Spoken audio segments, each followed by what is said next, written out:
Welcome back to beautiful scenic Burlington. We're here today to just take a look at engine 1, which has the whole front end popped up. Presumably for some maintenance. Wow. I don't normally see engine 1 looking like this. Yeah, we're just checking all the undercarriage of it. Awesome. Is this routine maintenance? Yeah, we do this every week.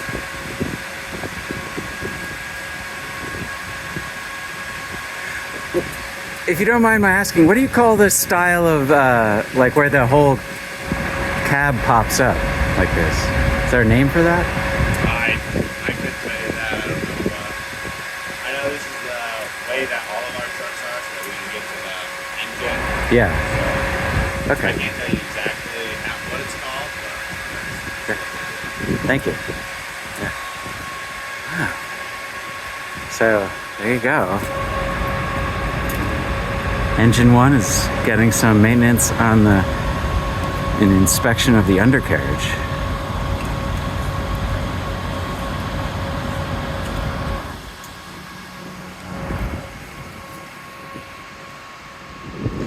Here at the Central Fire Station, Station 1. Goodbye from beautiful scenic Burlington.